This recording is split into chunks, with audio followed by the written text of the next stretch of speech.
All right, hey, welcome back. Hope you all enjoyed the time we have taken to rest, relax, and recuperate. Um, so, last time we met, we talked about a little bit of the American involvement and the end of the war, and helping to kind of bring us into how we had finished up that Treaty of Versailles, We brought us into kind of just up to speed. Right. In the United States, I mean, so far they're the ones the farthest behind in our chronology. Right. We've hit October of 1929, Oh. and the bottom falls out of the market in a way that's just hard to fathom today because we have a lot more controls.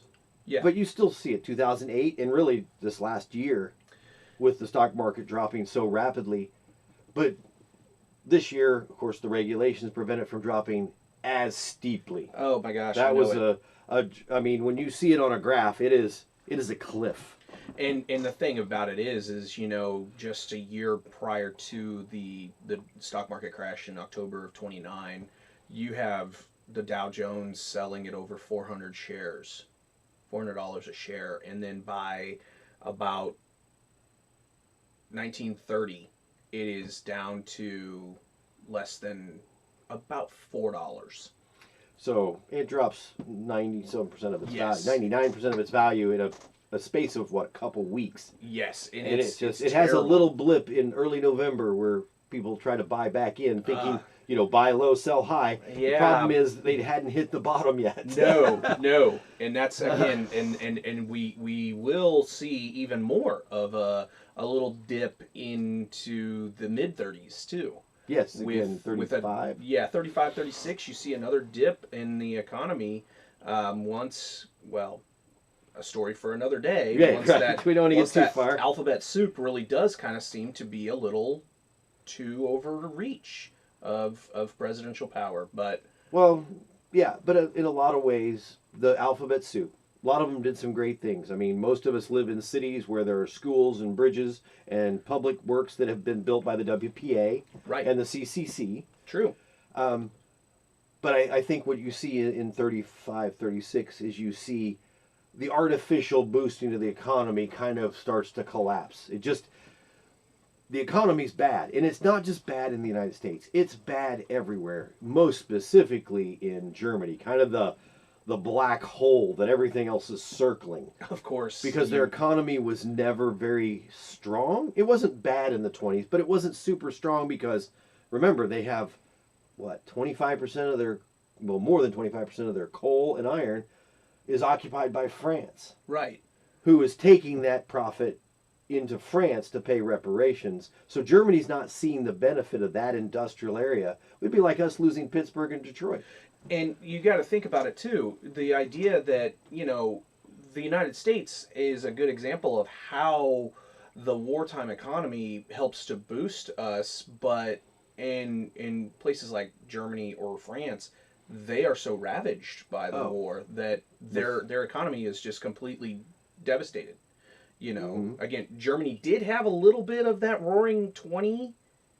Oh, they had a lot of it. It was literally was literally just maybe 1 or 2 years at the most, and then the bottom starts to fall out pretty quick. Well, yeah, because 23, that was the year of the putsch. Yeah. And the economy wasn't great then. No, it wasn't.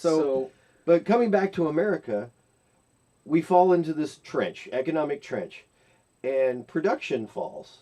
Just because there's no demand, for lack of any other term. Nobody's got any money to buy anything, so people start closing factories. But one of the things that we see that is fascinating over this short span of time, really 15 years, between 1917 and 1932, give or take. Right. You see the fact that the production of the world, and the United States especially, jumps so dramatically. It's almost like it's in a different scale. It's like moving from high school football to professional. I mean, it's just a huge jump in productivity. Right. You're right. And the amount of cars, which weren't hardly being produced at all. Oh, yes. Washing machines, all those things. Toaster ovens, vacuum cleaners, anything that you can think of that would be more of a, we talked a little bit about it in the beginning of this whole podcast series. Those Oh, electronic yes. slaves, Yes. the household Yes. electronic slaves that we Yes. had Yes, you're right. to combat with. You're right. But it's true. I mean, mass production of the economy, the mass production of consumer goods. Yes, between, dishwashers, stoves, irons, whatever anybody could sell that would make their life a little bit easier. Yeah. I've seen some of those early vacuum cleaners. I'm not sure that's easier, but then when I see what they talk about how to clean a rug, Where you take it and where you literally have beat this the thing. 105-pound woman trying to lift a 105-pound rug Right. and get it outside to beat it with a broom No, thank you. without extra human help, it's not getting done. No. And now she can do it in 15 minutes. Exactly. Yes, you're introducing a new kind of household chore, but in a way, you're innovating. You And- are. and we- People were already doing it. Yes. Now you're just making it shorter. Yes. Instead of an hour project's 15 minutes. Well, now Mhm. you got 45 minutes to do something else. Right. People are willing to pay to get time that they get to decide what to do with it. Exactly. Washing machines, dishwashers, these are all things that do that. They take a chore that might take an hour or two, and like my dishwasher, it takes an hour or two, but I don't have to do anything after I load it. Exactly. Exactly. So these are amazing things, and it all comes out because Henry Ford invents the assembly line in 1914. Right. That big year that everybody else is destroying things, he creates something new. And again, you got to think about it. With the assembly line, it provides more jobs because you're taking something that could be taking 2 to 3 weeks to build a car, and it may be one small team, to this idea of one person sitting on the assembly line and they are turning the bolt to put onto the chassis. The wheel goes on. Right. Boom. And then they put another wheel on, and then they put another wheel on, because about every 8 minutes, Henry Ford has a new Model T rolling off of the assembly line. And in whatever color you want, as long as it's black. Yep, that's Why? right. Because like what we do today, where you could order your color, or you got 57 colors to choose from, it slows production down. Exactly. But now, of course, with automated and robotics, it doesn't really account for much in the way of labor. True. So, but then, and of course, through the war, they added pneumatic wrenches Right. and ratchets, and all these things speed it up even further. Yes. And when you look at it from the outside, with a bare understanding of economics, you'd be like, oh my gosh, this automation is going to kill jobs. You would think. Right. The 30 guys that were building Model A's before, now it's going to be 6 guys Right. who don't need any skill. But So you can hire cheap labor. Well, that doesn't turn out to be the case. unfortunately, and again, fortunately for most of your productivity and most of your your labor market, it booms. It makes it more of a opportunity. And in fact, Henry Ford is one of those revolutionaries, because he's one that is going to stop the negativity, if you will, of labor unions, where they were worrying about how much money were they going to get paid, how much safety were they going to have in these factories. He wanted to make sure that his workers were maintaining that. So he gives his workers $5 a day rather than $5 a week. Which is a huge pay raise. A huge pay raise. But it also, as he put it, I can't remember the quote exactly, but basically, anybody working on the assembly line to build Model Ts can afford to buy a Model T. Right. He just doesn't think it's fair that you be building something you can't afford. Right. And so again, you go from spending, $2,000 or $3,000 to make a car, to a Model T that is rolling off of the assembly line in the mid-19 teens, early 1920s, and they're about $800 for a brand new vehicle. Brand new, yeah. It allows more of a opportunity for your average American. Well, it changes American society. It does. Suddenly, there's a place for girls to go get pregnant. Exactly. It happens. They weren't called brothels on wheels for nothing. Well, I mean, you just look at it. Part of the whole flapper mentality. You're going to a speakeasy. There's nowhere to get alone. Right. Until you take her home, and you run out of gas somewhere. Or miraculously breaks down of some sort. Yes, that suddenly is fixed an hour later. Yeah. Whatever. But it changes American society because, well, it doesn't change just American society. British, French, German. Sure. Suddenly there's paved roads going in everywhere because cars, especially these cars, don't have really great shocks. They don't have, no. So rutted roads are not fun things. And with even though they were using early spoked wheels, they're still not going to be as durable as what we have here in the 21st century. The wheels were fairly thin. They got a lot of punctures, so you had to patch them constantly. Yes. Especially if you're driving in the country where you're yes. hitting rocks and those ruts. Right. So, but this mass production, before right. we run too far down the rabbit hole of taking care of cars, this mass production after the war starts getting applied to everything. Yes, it does. Those durable consumer goods. Right. Washing machines and dryers and vacuums and stoves. Right. I mean, you get to the Sears catalog, you almost could always have bought a stove in a Sears catalog, but now it doesn't cost you a month's salary. It costs you a week's salary. Right. And you also have a wonderful invention, the invention of credit, buying on credit.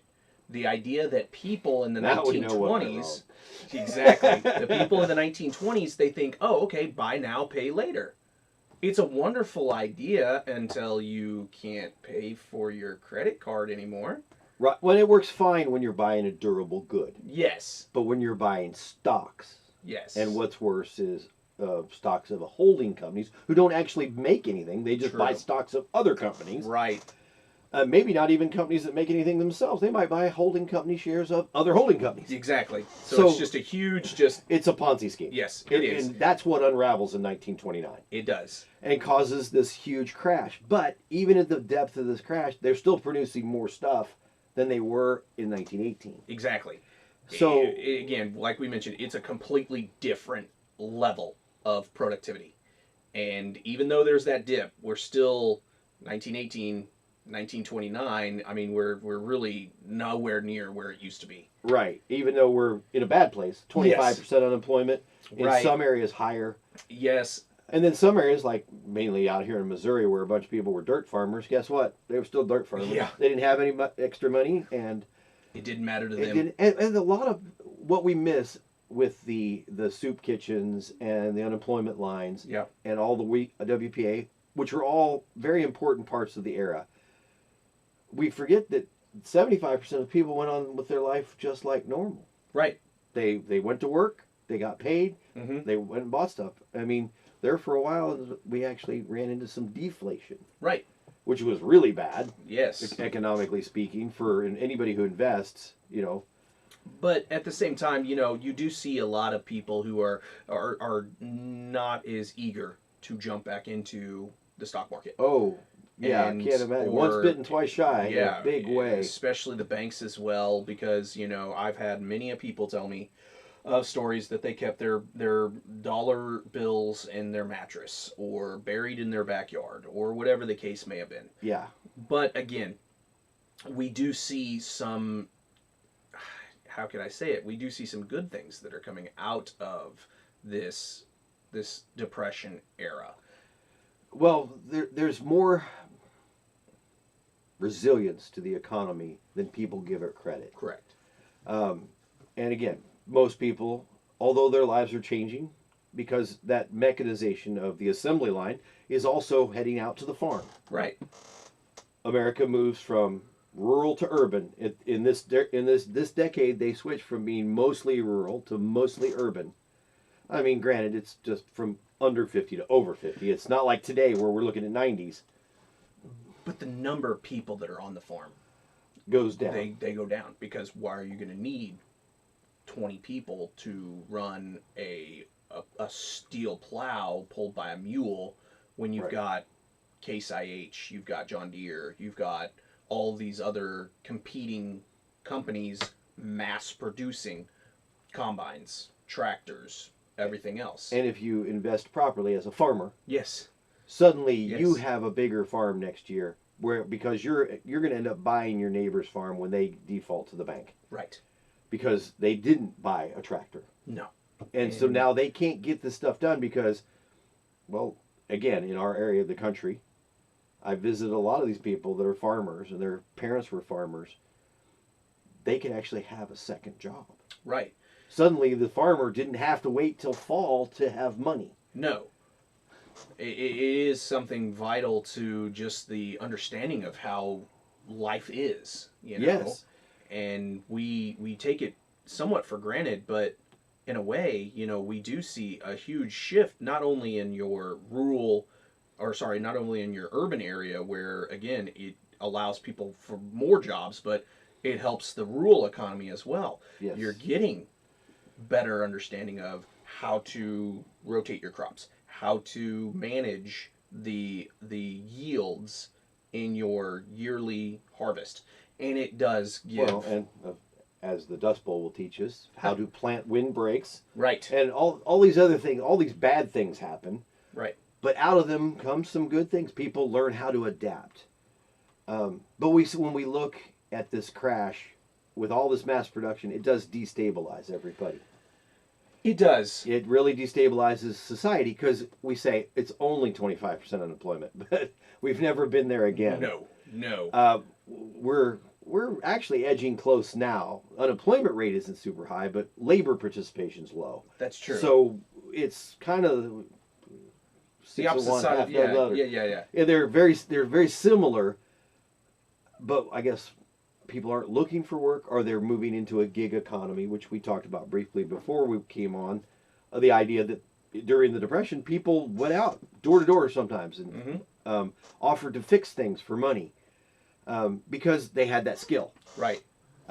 They may have been a mechanic in a job prior to the Depression. So once they fix a washing machine, they know how to fix a washing machine because there's only 2 or 3 styles. Right. Yeah. I mean, and so now maybe they can make a living, or at least enough to go with what they get or what their wife gets at her part-time job. Correct. And so you're suddenly afloat again. Yes. You're not worried about losing your home, or you're moving back home back onto the farm with your parents. Right. Which is a double whammy because now you're far away from your work. Yeah.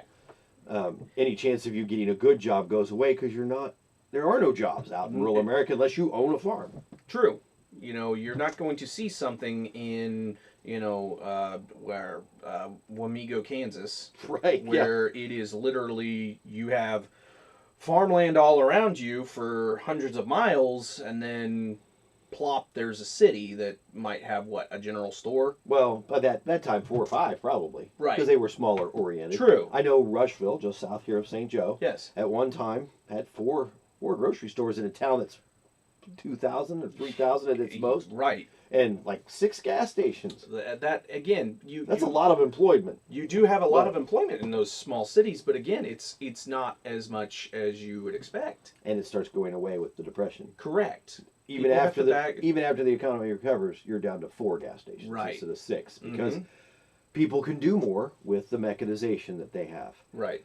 But this instability in society, people not knowing where their next meal's coming from, not trusting that they're going to get paid when they get a job, makes for radical politics in any society. Yes. And the people that we look at Hitler, we look at Mussolini, we look at Stalin. True. Their ability to use mass media. Right. So we move from mass production of things to mass production of ideas. Right.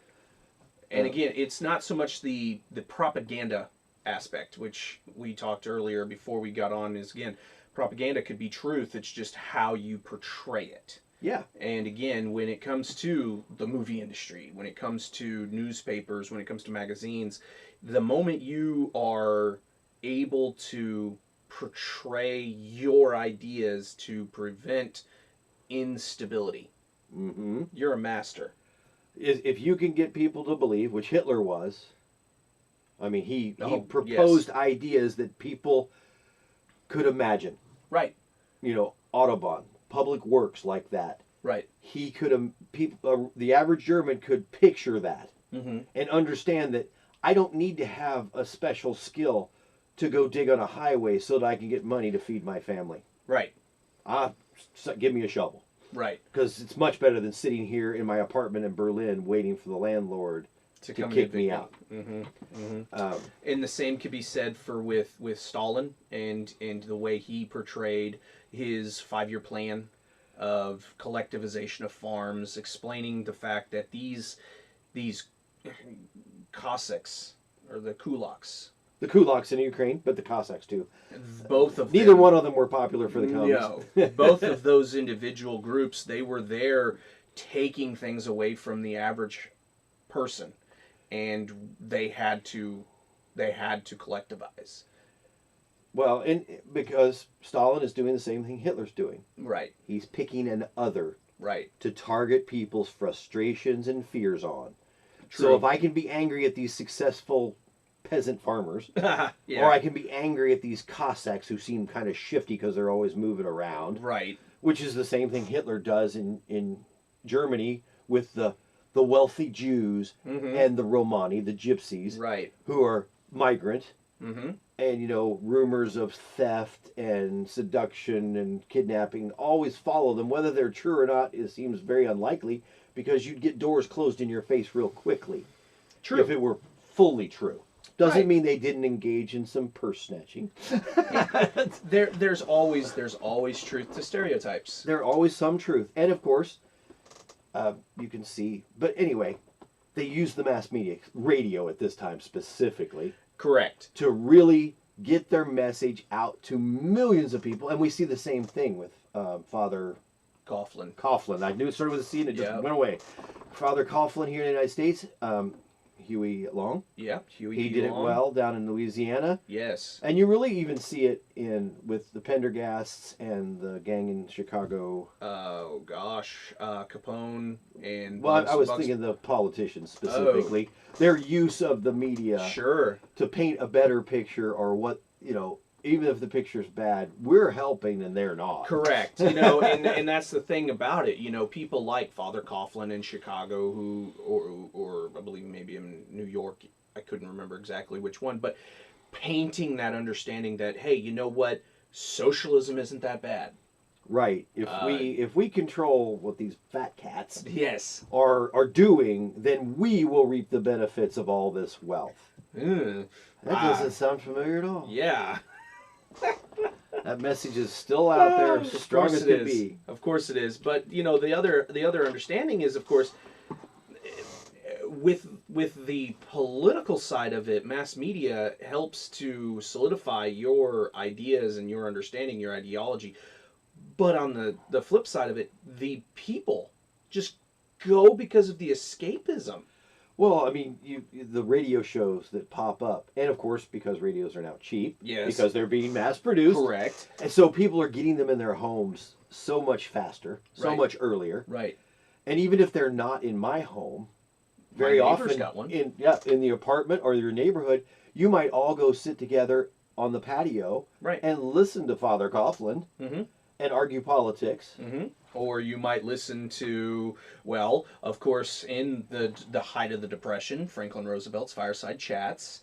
Literally Very- designed to reach that way. Correct. You know, you may not have, again, you may not have a radio in your building or in your neighborhood, but by golly, I bet there's one down by the corner store.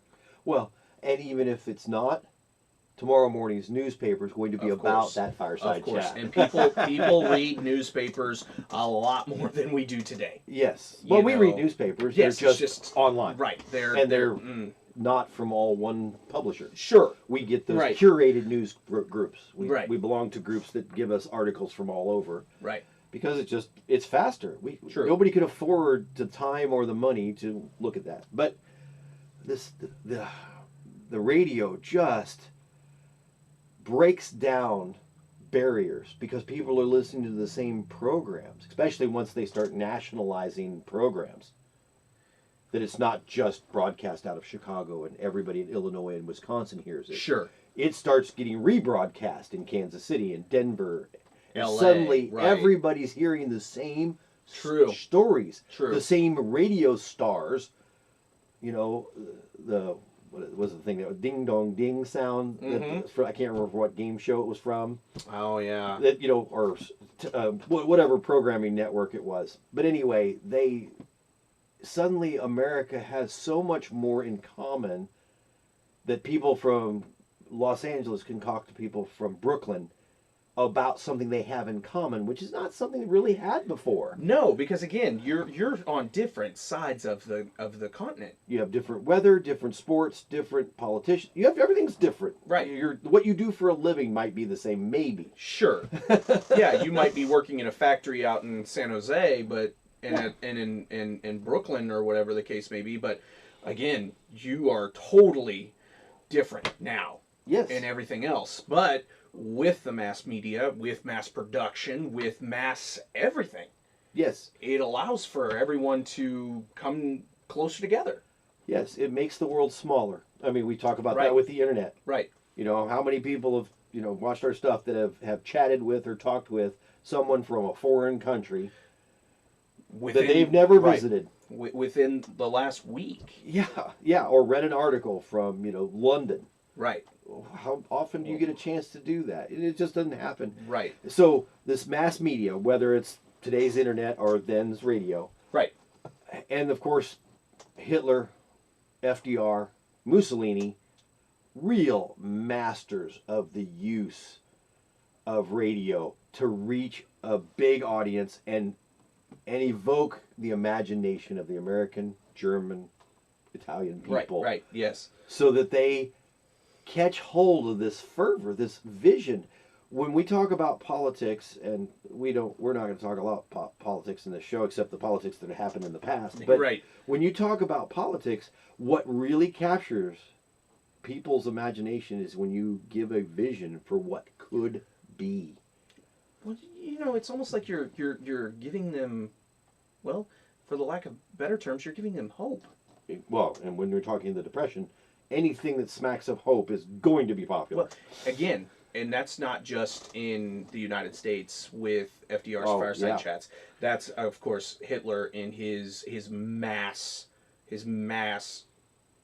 speeches.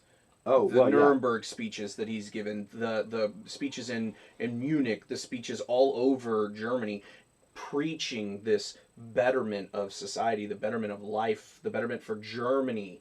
Mussolini the same way. The oration of him giving hope to we those. say that with Churchill as well.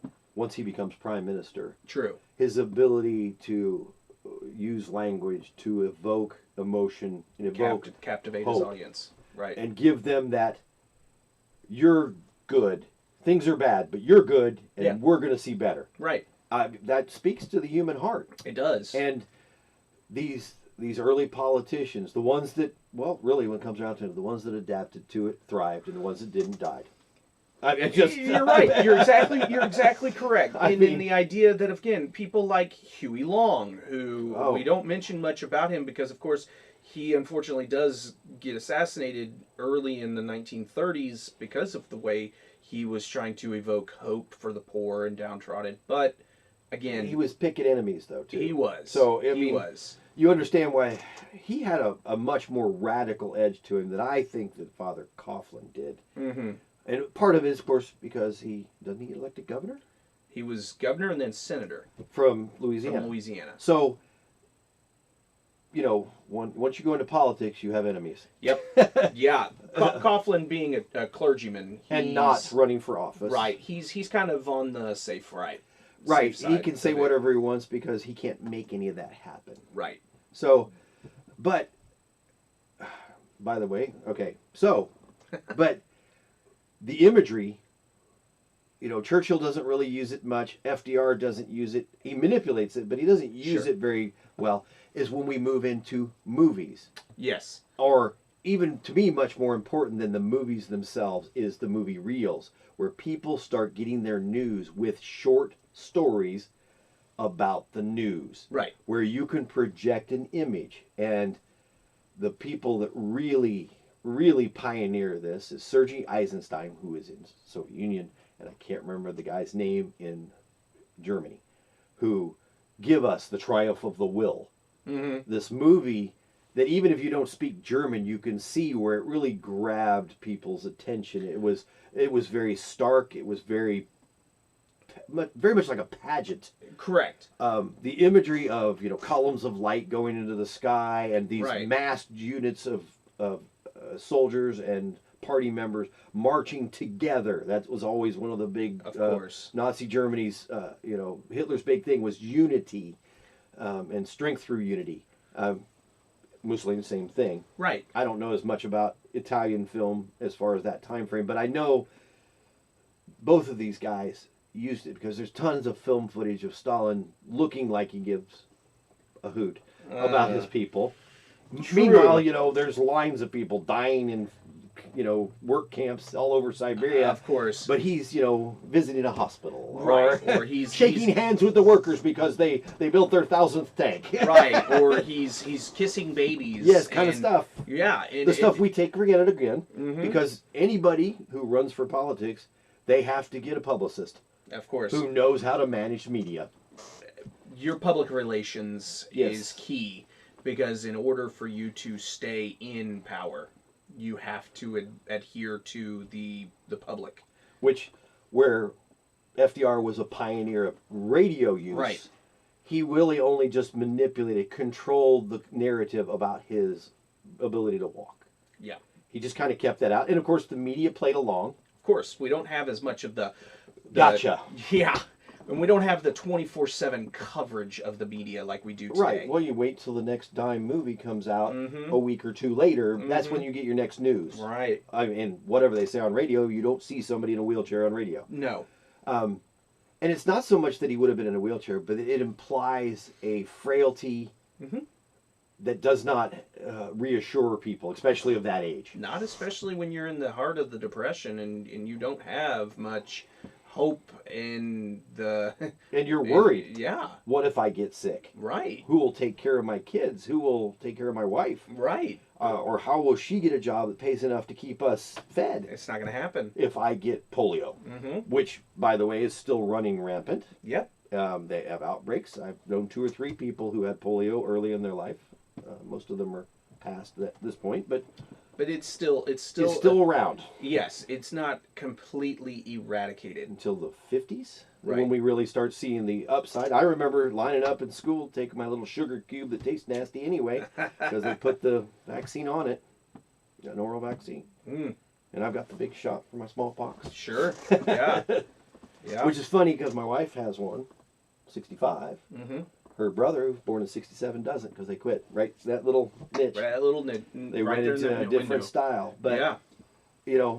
I guess mass production of medicine. Vaccines, everything else. World War One, we don't have any sulfa drugs or anything No. like that. No. And we will in World War II, and they'll result in a lot more soldiers coming home. With the limbs that they may have... Yes, they won't necessarily lose their leg because the doctor is like, it's too dirty, we can't clean it enough, we know it'll get infected, take it off. Right. So this time they're like, we're going to try to save it. Right. And, if it doesn't work, we'll give them some penicillin. Sure. Thank goodness And for if, that. And if those early penicillin shots didn't clear it up, it wasn't going to die. No. Those were strong. Yes.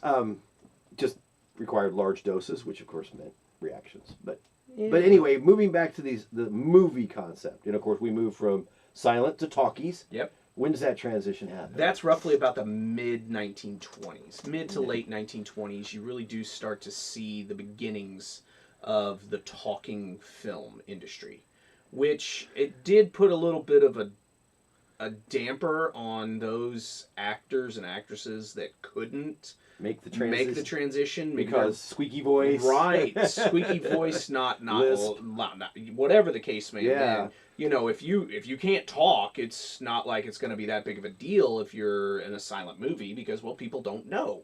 But it does put a little bit of a push on people, and of course just who you can have in the theaters, in the movies themselves. And it doesn't put that much of a heartache on to the black population of the United States, but you do start to see some of that racially motivated cinema. Birth of a Nation was a Gosh. silent film, and it's Oh my goodness! It's one of the most racist videos or movies ever seen. It's basically what do they call that? the group of people apologizing for the Civil War. Yes. We just talked about them a couple weeks ago. Right. But, it's basically a movie made by them from their material, justifying how they acted. Mm-hmm. And, but again, it's kind of like Triumph of a Will. True. It's a film, they got there first. Right. To put their brand out there in the movies. That is a good point. And the person who seizes the initiative, their images last longer, even if they're total bunk. Right. Look at Donald Trump, for instance. He was one that he helped to revolutionize the way in which politicians use Twitter. Yeah, which, I mean, again, weird combination, but we're talking about Stalin and Hitler working with movies. Mm-hmm. Somebody had to take over social media as a politician, and he was really the first to massively engage. Right. Publicly. Doesn't mean we agree with him, doesn't mean anything else, but we can recognize that he is a pioneer of social media manipulation. Exactly. And if you paid attention for the first 4 years, just the first 4 years of his office, not like the whole thing or anything. Right. The media, the regular media, literally hung on every tweet. Exactly. They would spend 24/7 news cycles reporting that one thing. So you don't have to be right. You just have to be first. Exactly. Exactly. And we had our notes here, and he talked about the idea of blackface. Right. And blackface to me, if you're in a fraternity and you're doing blackface, you're wrong. Sure. Because you're not bonusing people. But when we talk about Al Jolson playing a jazz singer, right, in the 1920s, yes, he can't hire a black man to play the part. No, he can't. So he has to put on the blackface, right, which everybody today, I have no doubt, would automatically say that is wildly racist. And my argument to that is, what was the choice? Not tell the story, right, which kind of puts you out of work if you're an actor, right, and a producer right, of movies. Or two, you put on blackface and you create a character that is likable and tells the story. It doesn't denigrate Al Jolson, or the jazz singer is the main character. He's the protagonist for sure. For sure, right. So there's no denigration of blacks in that movie. Doesn't mean they're not in other movies. No, that's true. There's specifically the jazz singer is one I'm familiar with, and I'm like, the question is you can condemn it all you want, but what was the choice? It's either don't make the movie at all, which is kind of the opposite of what you do as an actor and producer. True. Or you put a white person in blackface and make a good character. That's a good point. And you just live there. Right. You realize that, and of course, part of what we're trying to do with this entire podcast is show you really can't judge people of 1925 by 2022 standards of racial connection. You just have to look for people trying to do their best without hurting others. And I think, to me, the jazz singer fits that category, but there's Birth of a Nation does not. No, you're right. You're right. We can't just throw out everything and say, oh, it's all old, so therefore it's bad, it's racist, it's ugly, it's whatever. It's just what they had to work with. It's right, exactly. You work within the confines of the society you're born into. Correct. Very, very few. Even of these people that we're talking about, very few of them really escape the society they're born into. Right. They might change them, but only after the fact. Yep, that's true. They really don't alter their society. I mean, obviously Stalin and Hitler alter their societies for horrible, horrible direction. But once the war's over, they don't go back to that. They don't assume that's the norm. No. They spring right back into liking freedom. You bet they are. The effect that Hitler has makes World War II confusing for people because he was this weird blip. Right, exactly. He was almost just like that little dip in the society. And, well, unfortunately it happened, but it's not like we're going back. Whoa, we're not going to go over to Germany and beat people up for it. No. We already did. Right. That's how we ended the war. Exactly. But I think that's a good place to stop. This mass production changed everything between the wars. Yes. You just cannot look at World War II and assume that it's World War I Part 2. No. Because the world has changed so dramatically. It's so much tighter. especially inside nations, Right. especially nations that share a common language, which Right. most of Europe and the United States did, Mm-hmm. because this mass media and then, of course, mass production allows people to live better lives. Right. And, of course, depression It, affect, even for those people who were sitting at home, they could see or they knew people who were directly affected by it. right. You couldn't just say, well, I didn't know anybody that didn't lose their job. Yeah, sure. Yeah. Yeah, right. What do you know, 4 people? Yeah, right. Living under a rock or something? Yeah. So when we start talking here in the next one, when we're going to talk about some technological advances, they really, really change the way we fight wars. In a way. It will be in a way, a revolution of, Yeah. of technology and just, again, our understanding of warfare. Well, it sets the stage for after the war. Our belief, especially in America, more than anywhere else, I think, the belief that technology can solve almost any problem. Exactly. Exactly. Well, anyway, you guys have a wonderful evening and an amazing rest of your week. Have a great day.